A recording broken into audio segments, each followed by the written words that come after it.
Olá pessoal, hoje nós vamos conversar um pouco sobre mercado de capitais.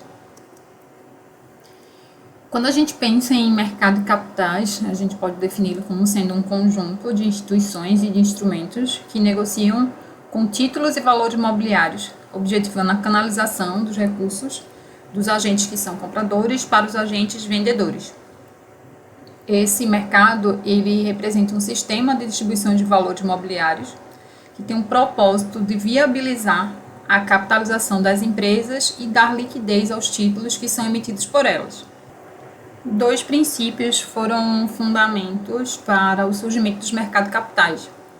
É a contribuição para o desenvolvimento econômico, atuando como propulsor de capitais para os investimentos, estimulando assim a formação da poupança privada, e permitir e orientar a estruturação de uma sociedade plural, baseada na economia de mercado, permitindo a participação coletiva de forma ampla na riqueza e nos resultados da economia.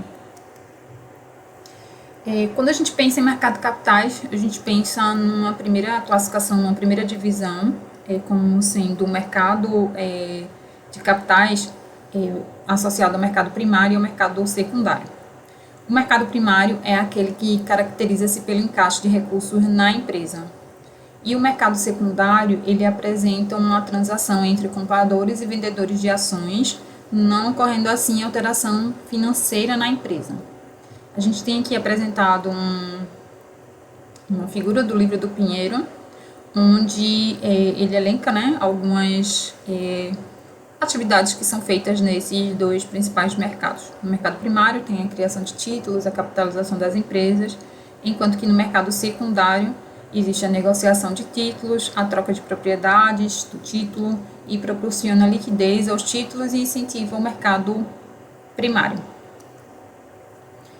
O mercado primário onde é feita a negociação e a subscrição, a venda de novas ações ao público, ou seja, é o lugar no qual a empresa obtém recursos para os seus empreendimentos. Quando a emissão é subscrita pelos antigos acionistas, mesmo que a empresa seja registrada na bolsa, chama-se de subscrição particular e é feita diretamente entre a empresa e por meio da bolsa de valores. Nessa etapa vai ocorrer a primeira negociação da ação e o dinheiro da venda vai para a empresa. O mercado primário de ações ele exerce essa função principal de canalizar os recursos dos que poupam para o investimento nas atividades produtivas. Então, a gente tem aqui um esquema de como é feito essas transações no mercado primário. Quando a gente está pensando agora no segundo mercado, no mercado secundário, o que é que a gente observa, tá? Então, primeiro, o que acontece é depois da compra de ações nesse mercado primário, o investidor ele pode desejar, ao fim de um determinado período, converter as suas aplicações realizadas novamente em dinheiro, um retorno financeiro para ele. E com isso ele pode vender suas ações para um futuro comprador, que não adquiriu as ações no momento da emissão primária, porém ele deseja fazer agora.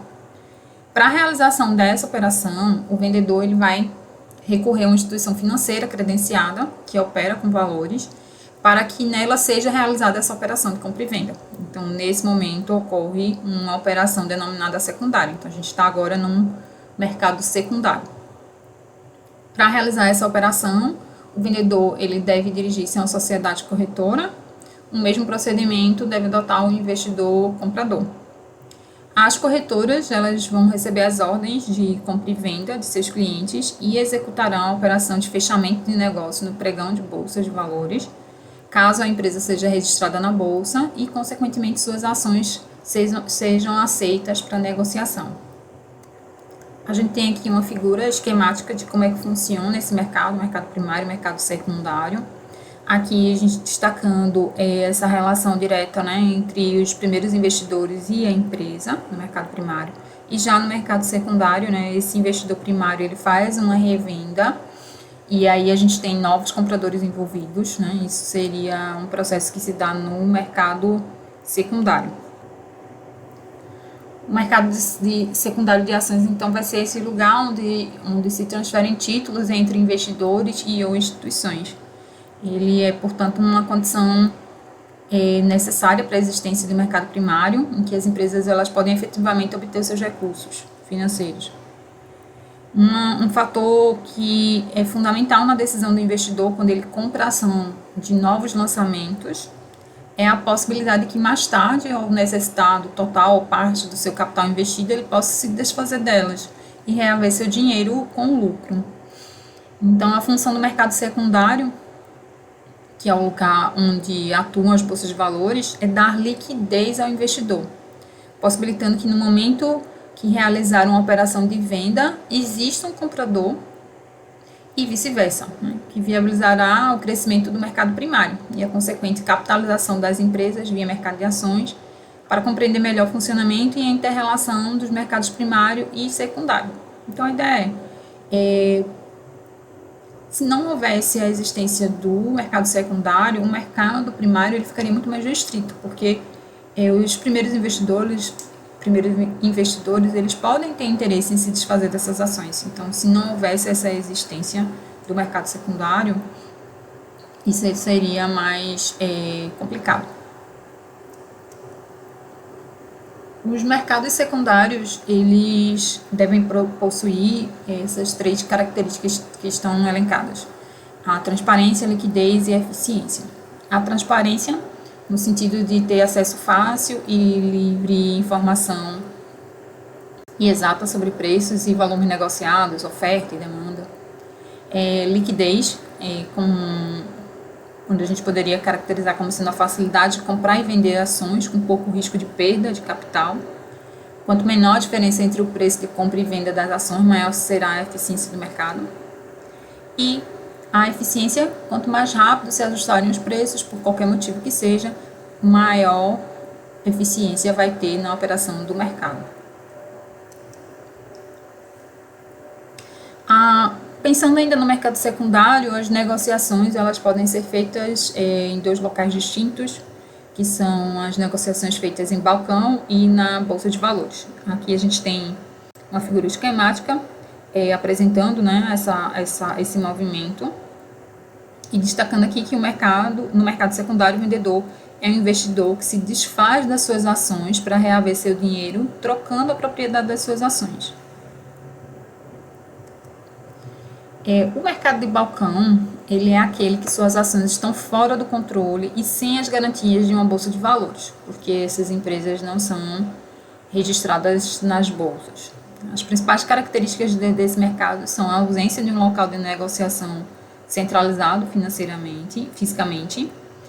As operações realizadas nesse mercado têm pouca influência nas negociações seguintes, em termos de preço,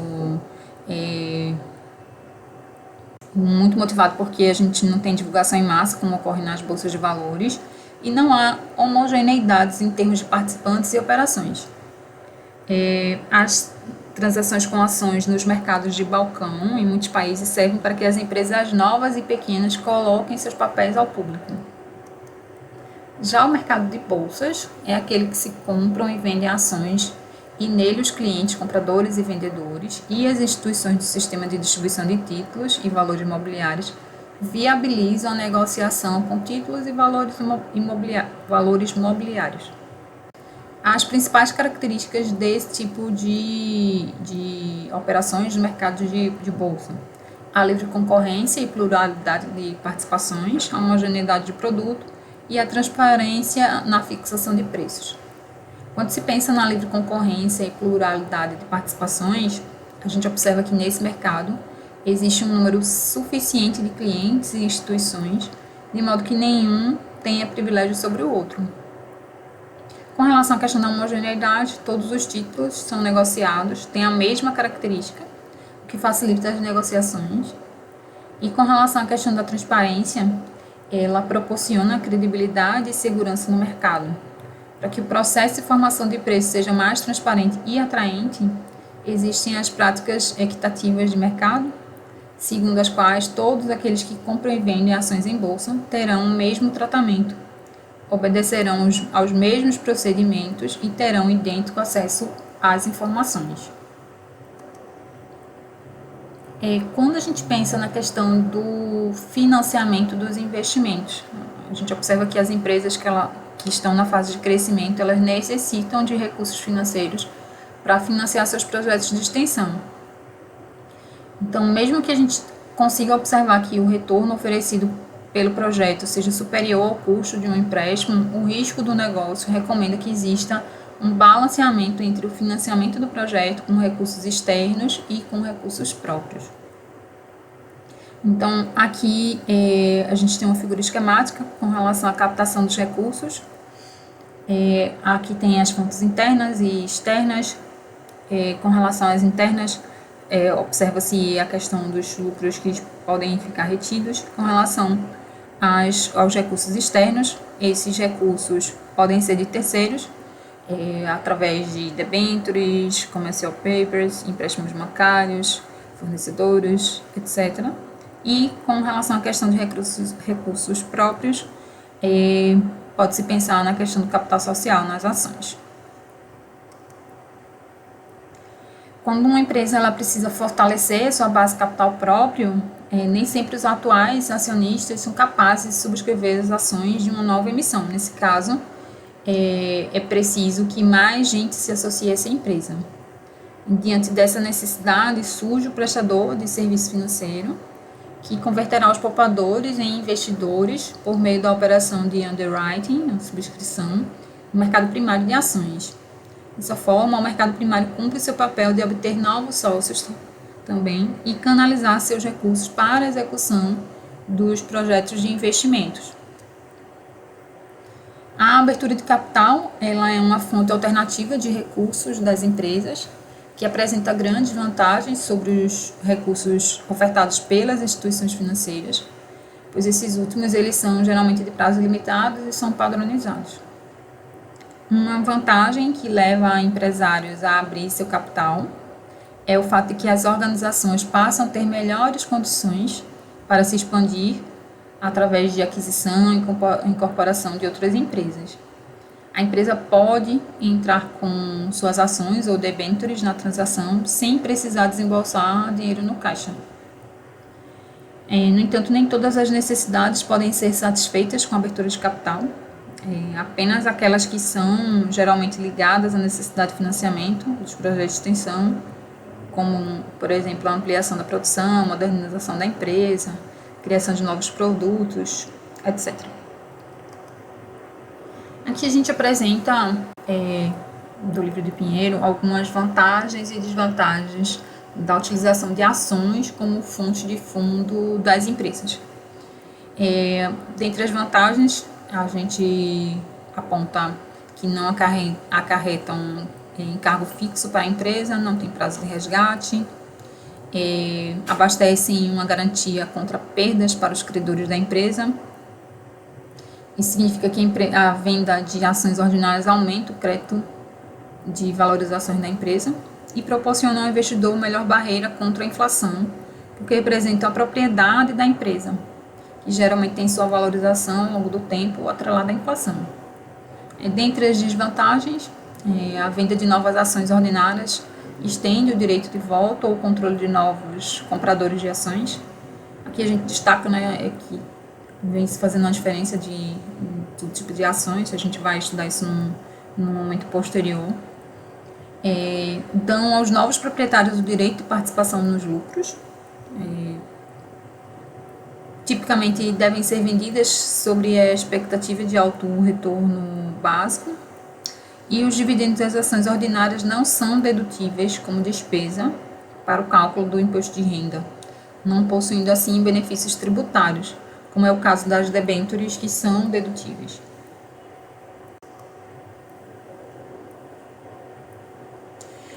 Aqui a gente elenca alguns motivos principais para a busca de capital próprio por meio da emissão de novas ações.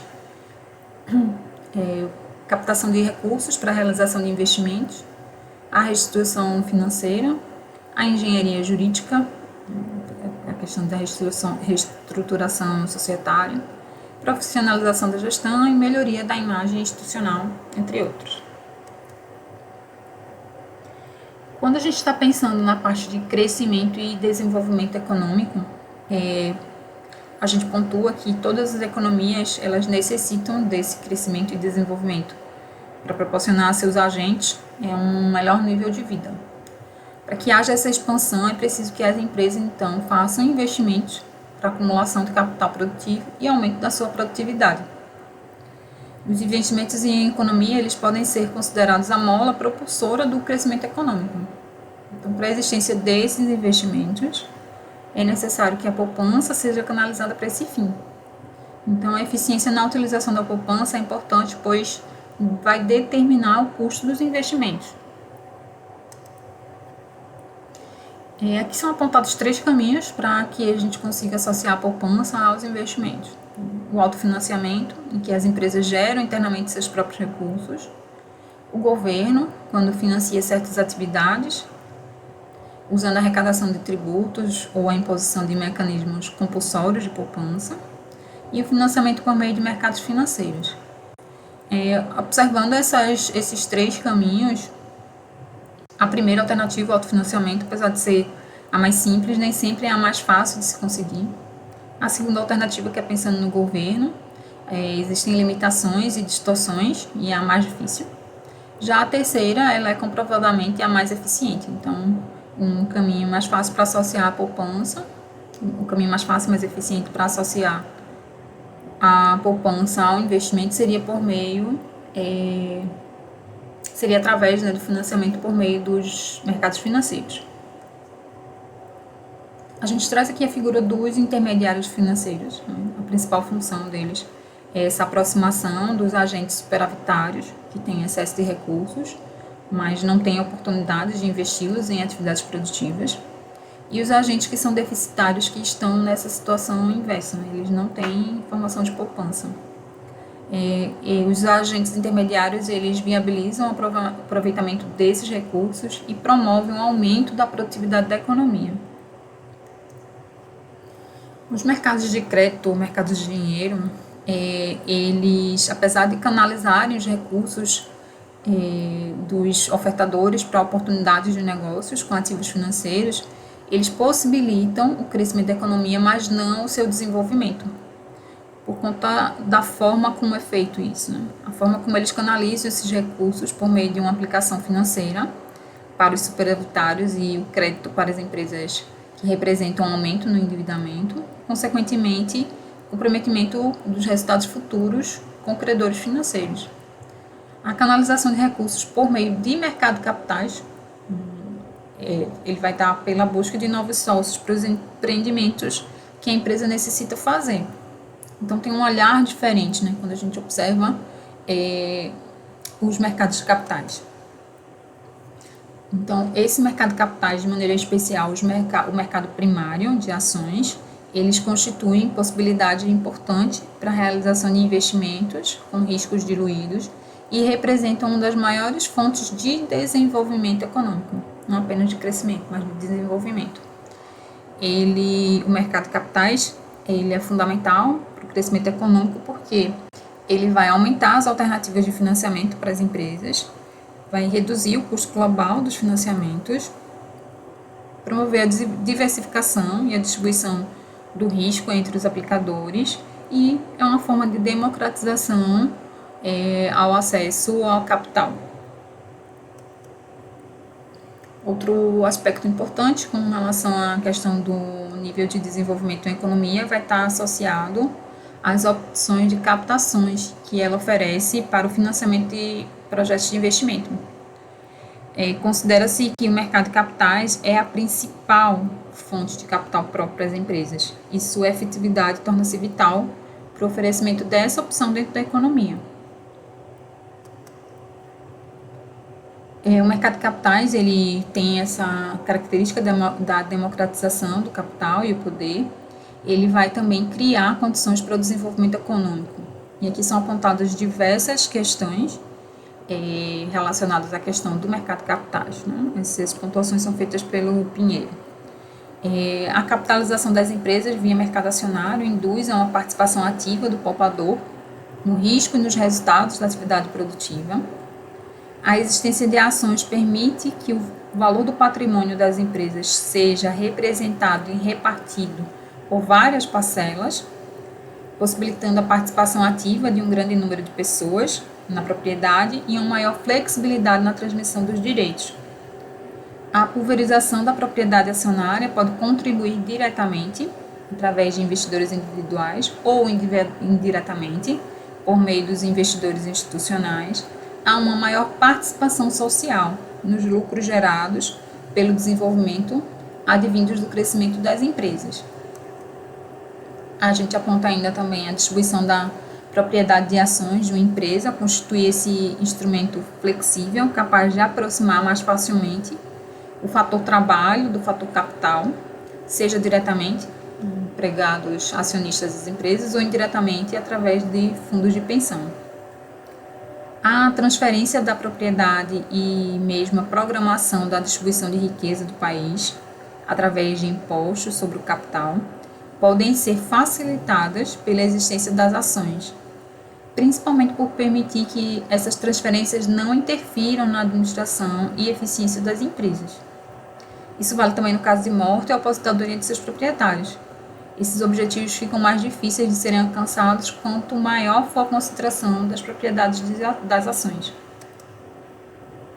A abertura do capital das empresas e a transformação de unidades familiares em empresas com parcelas de capital em poder do público, em situações em que a forma jurídica constitui um empecilho à maximização dos lucros e a outros objetivos de eficiências, podem ser agilizados com o mercado de ações.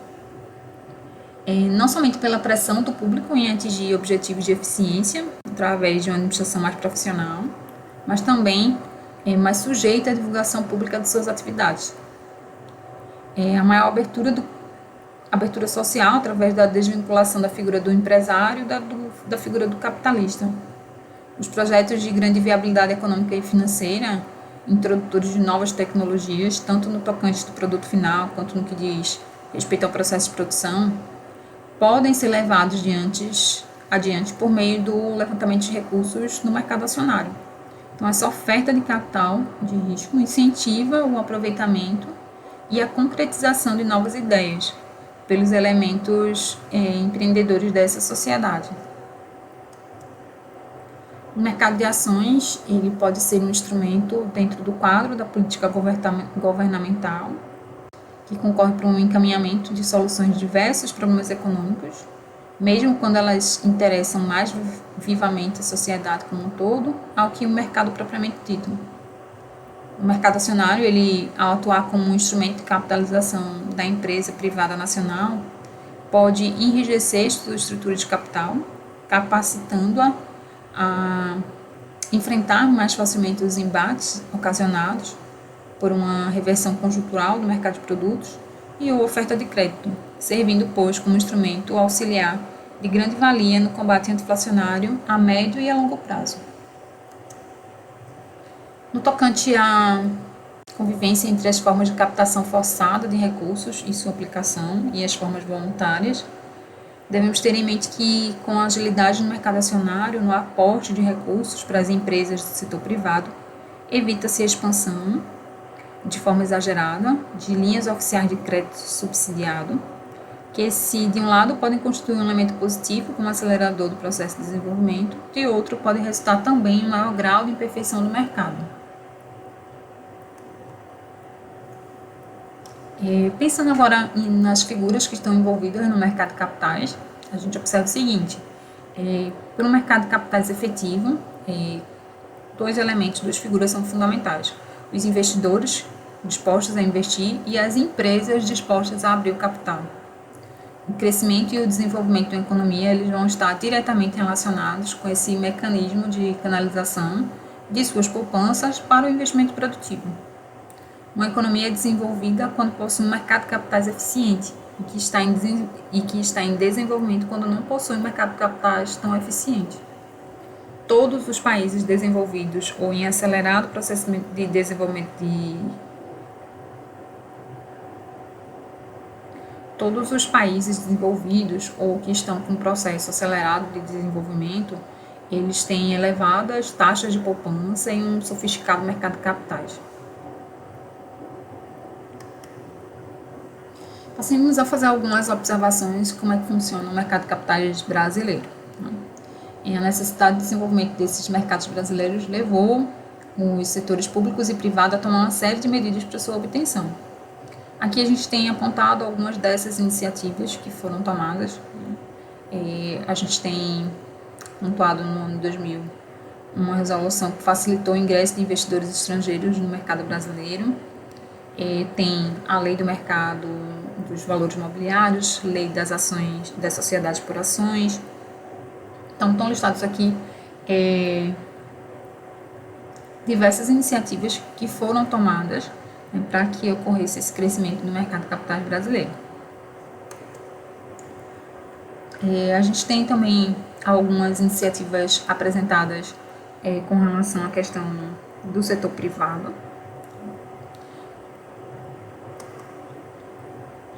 Essa figura do livro do Pinheiro, ela é datada até 2018, tem um levantamento até o ano 2018. Então, são apresentados aqui a quantidade de empresas que estão listadas na Bolsa de Valores. O Pinheiro destaca que teve uma queda, uma tendência de queda, né, a partir ali de 2015, mas não é tão proeminente aparecendo aqui. A gente tem outras quedas mais visíveis aqui, no período do ano 2000 até 2004, 2005. E ele destaca que ali em 2017 houve mais ou menos uma estabilidade, né, dessa quantidade. A gente não tem no livro do Pinheiro um dado mais atualizado com relação a atualmente quantas empresas têm listadas na Bolsa, mas essa informação a gente consegue facilmente no site da B3. O sistema de distribuição de valores imobiliários do mercado de capitais brasileiro, ele tem como finalidade a viabilização da relação entre investidores e empresas que necessitam de recursos para a realização de projetos de investimento. Para isso, ele vai ser formado por um conjunto de instituições que vão compreender desde instituições financeiras ou demais sociedades, né, que têm o objetivo de distribuir a emissão de valores imobiliários, as sociedades que têm por objetivo a compra de valores imobiliários em circulação, as sociedades e os agentes autônomos que exercem as atividades de mediação na negociação desses valores imobiliários, as bolsas de valores e mercadorias e os agentes e empresas de liquidação e custódia de títulos. Aqui a gente faz um destaque nas principais figuras, né, que estão envolvidas nesse sistema. Né? O sistema de distribuição e prestação de serviço do mercado de capitais brasileiro é composto por sociedades corretoras de valores imobiliários, sociedades distribuidoras de valores imobiliários, bancos de investimentos, bancos de desenvolvimento. Existem também as empresas de liquidação e de custódia de valores. No Brasil, ele não existe títulos ao portador, quase que a totalidade dos títulos é negociado de forma escritural, o que demanda alto grau de sofisticação operacional das empresas de liquidação e custódia. Todos os negócios em bolsas de valores são realizados por meio de sociedades corretoras. Aqui está destacando que as comissões são praticadas de forma competitiva para que todos os negócios sejam executados em nome do cliente final. Aqui a gente tem alguns marcos regulatórios do mercado brasileiro. A lei do mercado de valores imobiliários, a lei das sociedades por ações, instrução sobre funcionamento das bolsas, né? A gente tem outros marcos. Aqui do lado na coluna seguinte a gente tem a descrição do que cada um desses marcos provocou, né? Esses marcos a gente já tinha elencado num momento posterior. Ainda pensando nos mercados de capitais, a gente pode pensar ainda numa outra divisão do mercado, como sendo mercado institucionalizado e mercado não institucionalizado. Essa parte do mercado que é não institucionalizado é aquele que não está sujeito à regulamentação e controle das autoridades. Nesse mercado, a negociação é feita de forma direta entre a empresa e o investidor, sem a participação de instituições financeiras. Geralmente, as negociações desse mercado ocorrem no mercado de balcão. As negociações no segmento institucionalizado são controladas pelos órgãos de controle e acompanhamento de mercado. O sistema de regulação do mercado de capitais é formado por 4 principais organismos: o Conselho Monetário Nacional, a Comissão Técnica da Moeda e do Crédito, o Banco Central e a Comissão de Valores Imobiliários. Cada um vai desempenhar uma ou mais funções de normatização, regulamentação, fiscalização e assessoria relativa às atividades desse sistema distribuidor de títulos e valores imobiliários. Além dos controles realizados pela CVM, a Comissão de Valores Imobiliários, existem também os que são executados pelas próprias bolsas de valores, que vão garantir proteção para os clientes que acompanham o mercado. Um exemplo desses sistemas de controle seria o Circuit Breaker, que vai interromper o pregão sempre que ocorrem oscilações muito bruscas no preço das ações. E outro exemplo é o mecanismo de ressarcimento de prejuízos, o MRP, que cobre perdas decorrentes de falhas operacionais das corretoras. Aqui a gente traz um olhar do Pinheiro sobre o Circuit Breaker, depois eu trago um complemento mais atual sobre o funcionamento desse mecanismo. Como a gente já comentou, esse mecanismo ele é utilizado quando a gente tem movimentos bruscos, oscilações bruscas no mercado. E ele vem, para ser utilizado nessa ocorrência desses movimentos bruscos, o amortecimento e o rebalanceamento das ordens de compra e venda. A gente pode classificar, o Pinheiro classifica como sendo um escudo à volatilidade excessiva em momentos atípicos de mercado. Aqui são apontadas algumas regras, aqui eles chamam do Ibovespa, seria a B3 agora.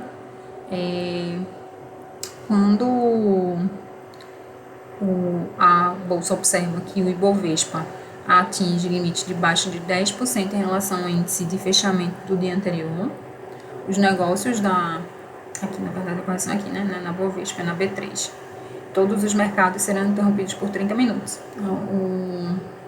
O livro de Pinheiro está um pouquinho desatualizado em algumas nomenclaturas. A regra 2 é reabertos os negócios quando a variação do Ibovespa atinge uma oscilação negativa de 15% em relação ao índice de fechamento do dia anterior. Os negócios na B3 em todos os mercados serão interrompidos por 1 hora. Tá? Novamente, aqui está chamando de Ibovespa, mas a gente está atualmente a Bolsa de Valores seria a B3. Além dessas regras, existem as regras gerais a serem seguidas.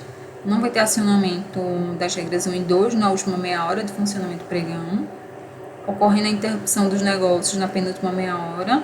Na reabertura dos negócios, o horário será prorrogado em 30 minutos, sem qualquer outra interrupção, de tal forma que garanta o período final de 30 minutos corridos. E serão cancelados os negócios eventualmente registrados após a ultrapassagem dos limites citados nas regras 1 e 2. Aqui eu trago algumas atualizações, tá? No site da RICO, respondendo, apresentando como é que funciona o Circuit Breaker. Os estágios 1 e 2 são semelhantes aos que a gente apresentou lá do livro do Pinheiro. Foi acrescentado aqui um estágio 3, esse estágio 3 não está listado lá nas regras que o Pinheiro coloca. Tá? O estágio 3 ocorre a abertura das negociações e caso o índice Ibovespa atinja 20% da desvalorização em relação ao fechamento do dia anterior, pode ocorrer a terceira interrupção das negociações por um período definido pela própria B3 e divulgado em seus canais oficiais. Aqui a gente já tem a atualização, tá vendo? De fato, ele não chama mais Bovespa, já chama B3, tá? Essa conclusãozinha aqui é semelhante a que foi colocada pelo Pinheiro. Sobre o MRP, o mecanismo de ressarcimento de prejuízos, assim como está definido lá no Pinheiro, aqui a gente tem a definição que é um instrumento de indenização que assegura aos investidores o ressarcimento de prejuízos decorrentes de erros operacionais das corretoras na intermediação de operações realizadas em bolsa ou na prestação de serviço de custódia. Essa definição aqui do livro do Pinheiro, tá? Eu trouxe um recorte aqui do site da B3 falando sobre esse mecanismo de ressarcimento de prejuízos, tá? Aqui tá, o MRP garante aos investidores a devolução de até 200 mil caso haja prejuízos causados por corretoras do mercado de bolsa administrados pela B3. No livro do Pinheiro, essa informação está desatualizada porque é uma informação da data de publicação do livro. Lá, se eu não me engano, acho que está na faixa de 70 mil o valor de ressarcimento, que a gente já está no valor de 200 mil. Essa é a informação atual, bem recente. No mercado de capitais, a gente vai observar aqui os principais títulos que são negociados. As ações, elas são as principais, né, fontes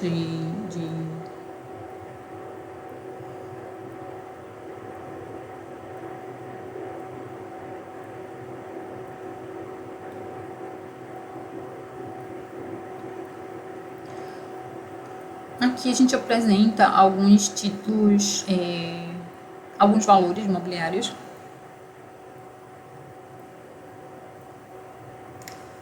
No mercado de capitais, os principais títulos negociados são os representativos do capital das companhias, as ações, ou os representativos de empréstimos tomados por essas empresas via mercado. No mercado brasileiro, eles são negociados diversos títulos, então aqui são listados alguns pelo livro do Pinheiro.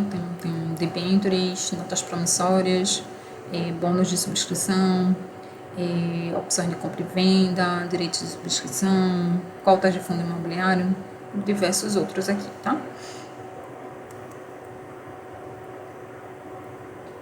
Aqui a gente destaca novamente quem são os principais participantes do mercado de capitais brasileiro. Então, a gente tem com relação à questão dos emissores, os principais agentes seriam as companhias abertas. Para os intermediários, a gente tem diversos agentes envolvidos: bancos de investimento, corretoras de títulos, distribuidores de títulos e valores imobiliários, agentes autônomos, administradores de carteira. Com relação à questão de administradores de mercado, a gente tem as bolsas de valores, depositários, consultorias. Com relação aos investidores, a gente tem pessoas físicas, investidores, empresas, estrangeiros, etc.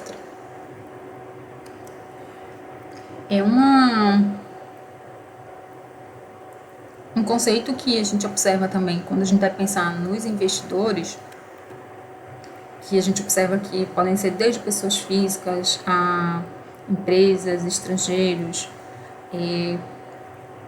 Uma definição importante é a gente pensar na figura do investidor qualificado. Tá? Então, essa informação aqui é uma informação atualizada, tá? do site da Modal Mais, que traz uma informação com relação ao que seria um investidor qualificado. Aqui o site ele apresenta aqui a CVM, né? A Comissão de Valores Imobiliários, destaca 3 grandes grupos de investidores: investidor qualificado, profissional e investidor de varejo. Com relação à questão do investidor qualificado, é aquele que possui mais de 1 milhão em investimento. Então aqui ele coloca, quando o investidor de varejo é a pessoa física comum, ou seja, qualquer pessoa que investe em renda fixa ou renda variável, com limite de capital investido até 1 milhão. Os investidores profissionais e qualificados são aqueles que possuem um alto conhecimento e, portanto, um maior poder de gerenciamento de riscos. Seja por um conhecimento técnico através de certificações, seja pela experiência em investir em grande volume de dinheiro, a CVM entende que o investidor qualificado tem melhores condições de analisar um risco e tomar uma decisão. Por isso, ele vai ter acesso a produtos financeiros diferenciados, com alto potencial de rendimento, como ações no exterior. E aqui a gente apresenta a principal referência para a construção dessa aula, desse vídeo, tá? Além das referências que a gente colocou ao longo da apresentação. Vamos ficando por aqui. Um forte abraço e até a próxima.